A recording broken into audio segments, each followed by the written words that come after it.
Selamat sore teman-teman, kita sudah jumpa lagi dengan Mbah Kendil Jopo Montro. Pada sore hari ini, Mbah Kendil ingin mengungkapkan sesuatu kepada pesulap merah. Apa Mbah yang ingin diucapkan?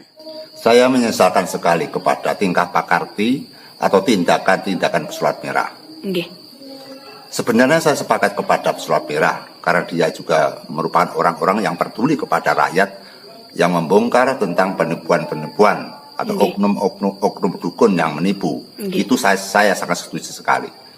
Tapi sudah kelewatan batas bahwa Bu Ida Ndaya yang bekerja bersusah payah tidak mendapatkan keuntungan yang besar, dipermasalahkan juga, ditantang juga. Bu Ida hanya menjual minyak yang seharga 50.000, itu tidak korup dengan perjuangan Bu Ida. Iya. Tapi Bu Ida juga senang hati dengan memperlakukan seperti itu, karena Bu Ida mempunyai tujuan untuk menolong sama umat. Sehingga pesulap merah menantang kepada Bu Ida. Tidak hanya Bu Ida saja yang ditantang, bahkan malah justru satu Kalimantan, satu pulau di Kalimantan, satu suku di Dayak ditantang oleh pesulap merah. Dia ingin ngetes, ingin mencoba, ingin jajal kesaktian orang-orang Dayak. Kita bayangkan bahwa Dayak Kalimantan adalah kepulauan Indonesia, sehingga Marcel sama juga akan membongkar atau Marcel akan menghancurkan persatuan dan kesatuan seluruh rakyat Indonesia, termasuk menghancurkan para suku-suku. Nanti setelah suku Dayak kemudian suku yang lain, suku yang lain, suku yang lain. Saya percaya Marcel bisa kendel, Marcel bisa berani, karena di belakang Marcel juga banyak orang yang menyuruh supaya Marcel itu bertindak seperti itu. Itu penerawangan saya, itu ramalan saya. Hingga Marcel itu tidak sendirian. Makanya Marcel itu berani karena ada pendukung di belakang layar. Jadi teman-teman harus mengerti, jangan disangka bahwa Marcel sendirian. Marcel ada beberapa tokoh-tokoh yang besar. Makanya ini bahaya sekali. Kalau nanti Marcel bertindak benar-benar melecehkan suku Dayak, nanti pertempuran ini bisa terjadi. Persengketaan ini bisa terjadi. Nanti yang perang bukan Marcel sendiri, tapi di belakang Marcel akan berperang juga kepada yang dimusuhi oleh Marcel. Sehingga pernyataan saya, semestinya Marcel tidak usah komentar seperti itu. Marcel harus menghargai kesatuan dan persatuan Indonesia. Kita bayangkan pahlawan yang berjuang di Indonesia, korbannya berjuta-juta, hanya untuk mempersatukan Nusantara, hanya untuk memerdekakan negara RI, hanya untuk para putra cucu bisa hidup bahagia dan tenang tanpa ada penjajahan. Setelah sudah merdeka, Marcel adalah sosok yang akan mengacaukan dengan persatuan dan kesatuan.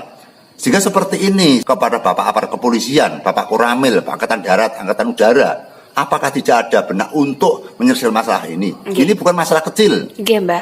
Ini masalah kecil akan menyelompat masalah besar. Karena di belakang layar juga punya pedekeng-pedekeng yang kuat gitu loh. Motifnya hanya keyakinan.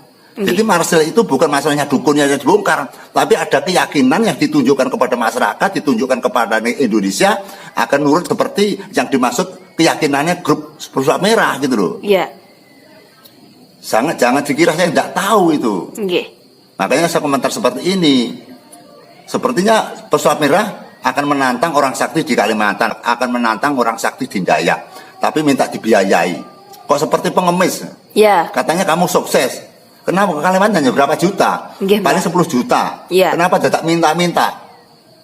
Itu kan melecehkan kepada orang Kalimantan. Kalau di sana membongkar berhasil, dia menang, maka dia akan mengganti uang yang diminta itu 7 kali lipat. Itu sepertinya memiskinkan orang Kalimantan, memiskinkan orang-orang Dayak. Sehingga saya suku Jawa sangat marah sekali. Nggak layak seperti itu. Nggak layak. Kita tetap bikin konten untuk mempersatukan Nusantara. Kita setiap buat konten untuk menciptakan budi luhur. Kita setiap membuat konten selalu menggiring kepada masyarakat untuk bertawakal kepada Tuhan. Tidak menggiring dengan pertengkaran. Tidak menggiring tentang pembubaran. Sehingga seperti ini kejadian Marcel semakin lama semakin berani. Kok seperti hakim, seperti polisi.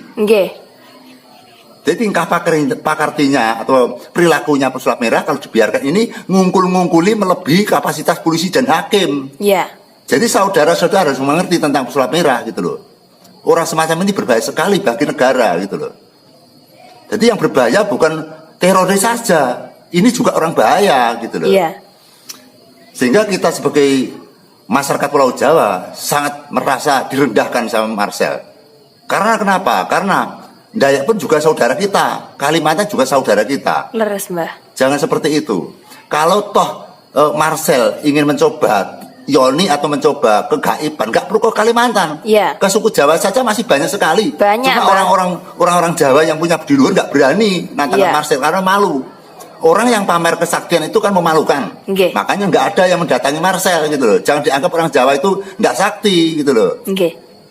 Dengarkan Marcel, kalau toh Anda ingin pembuktian kesaktian yang bisa dibuktikan itu adalah kesaktian setan. Yeah. Kalau kesaktian Tuhan tidak boleh. Kalau kesaktian Tuhan boleh diizinkan. Kalau kesaktian berasal dari Allah bisa dibuktikan. Nanti para petinju-petinju kan bisa dimasuki dengan ilmu Islam. Okay, ilmu-ilmu dari Allah. Okay. Tapi kenyataannya kan tidak ada yang petinju itu yang memakai dengan jalur kesaktian. Tidak ada, Mbak. Itulah contoh-contoh gambarannya. Jadi kalau pesulap merah ingin tahu tentang gaib, kita juga bisa untuk melayani.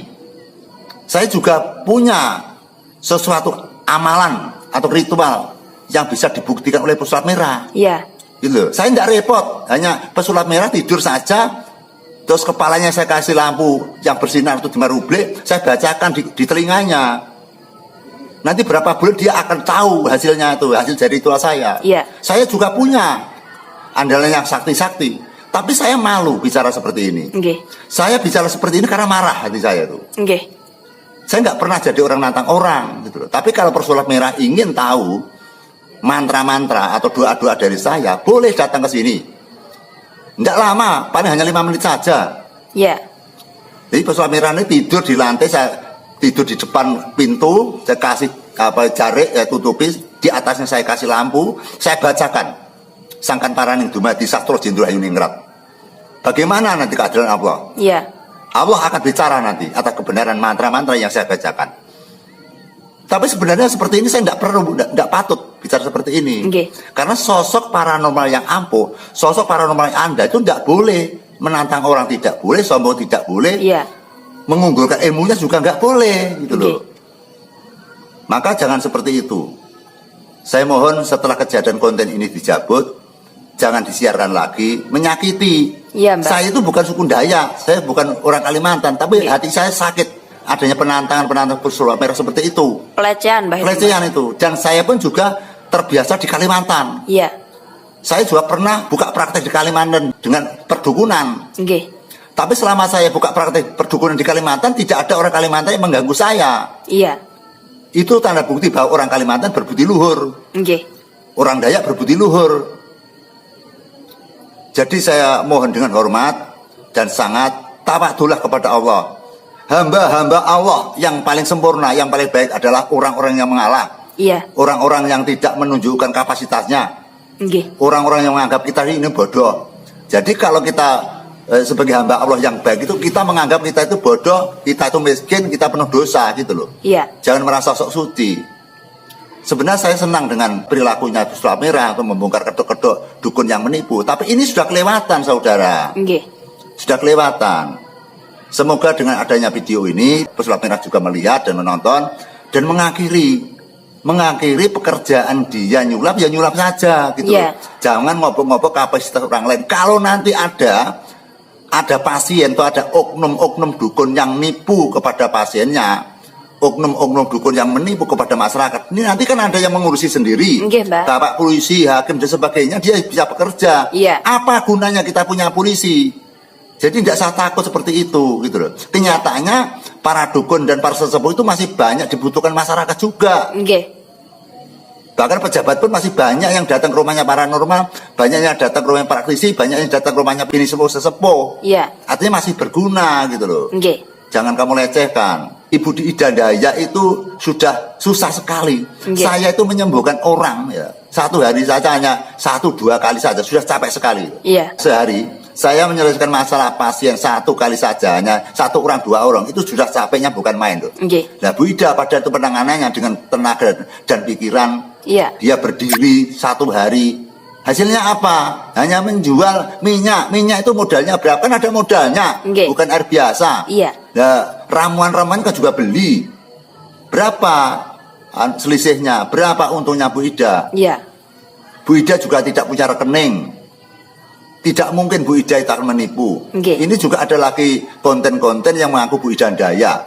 Dia menyedot uang masyarakat. Faktornya penipuan dan sudah ditangkap di kepolisian. Kenapa Bu Ida kok dimusuhi terus? Sebenarnya manusia Indonesia, rakyat Indonesia itu orang yang ketimuran, orang yang punya adab, orang yang punya budi pekerti. Tunjukkan bahwa Anda semua itu orang yang berbudi pekerti luhur. Jadi Indonesia itu kondang di luar negeri itu orang berbudi luhur. Tapi semacam ini jadinya. Mana buktinya? Jadi kita malu sekali adanya konten pesulap merah ini. Semoga dengan uraian ini pesulap merah bisa sadar dan mencabut video-videonya yang menantang kepada saudara-saudara kita di Kalimantan, terutama orang-orang Dayak. Jangan rendahkan orang Dayak. Saya tahu orang Dayak itu masalahnya. Pesulap merah kan tidak pernah ke Kalimantan. Saya bertahun-tahun di sana itu. Jadi saya tahu persis bagaimana orang Dayak, bagaimana orang Kalimantan. Jangan kau anggap yang bisa sakti hanya Anda sendiri. Masih banyak orang di atas langit kan ada langit. Di atas orang Pinter masih ada orang Pinter lagi. Anda menjadi pesulap masih ada yang lebih Anda gitu loh. Cukup sekian Mbak, bisa ditutup ini. Ya Mbah, ini menurut saya seperti motonya pesulap merah kan ingin mencerdaskan kehidupan bangsa. Tapi dengan perilakunya itu menunjukkan bahwa dia sendiri itu tidak cerdas gitu loh Mbak. Seharusnya dengan ini pesulap merah harus sadar bahwa apa yang dia lakukan itu justru malah menguntungkan dirinya sendiri, bukan malah menguntungkan rakyat Indonesia. Itu malah jatuhnya akan menyengsarakan rakyat Indonesia yang akan menimbulkan perpecahan Indonesia. Jadi saya mohon, ini Mbah Kendil sudah mulai angkat bicara teman-teman. Jadi saya tahu sekali sikapnya Mbah Kendil ini, dia tidak pernah menantang orang, dia tidak pernah menunjukkan apa yang dia bisa. Jadi tolong, saya berharap bahwa video ini adalah video terakhir Mbah Kendil menunjukkan apa yang dia miliki. Cukup sekian, semoga ini bisa menjadi manfaat bagi kita semua dan bisa menjadi pembelajaran bagi Mas pesulap merah dan teman-teman semua. Mbak Kendil ada tambahan yang lain? Ada tambahan bahwa pesulap merah berani itu tidak sendiri. Andai kata dia sendiri, pasti juga punya takut. Jadi pesulap merah itu di belakangnya ada orang-orang tertentu, orang-orang yang berpengaruh. Jadi jangan anggap pesulap merah sendiri. Tapi walaupun sakti-saktinya pesulap merah, Tuhan akan membela yang benar, Tuhan akan membela yang suci. Itu yang perlu kita perhatikan. Ya teman-teman, itulah yang kami bicarakan pada malam hari ini. Itulah pesan dari Mbah Kendil Jopo Montro. Semoga ini bisa membuka mata kita semua. Cukup sekian. Wassalamualaikum warahmatullahi wabarakatuh. Waalaikumsalam warahmatullahi wabarakatuh.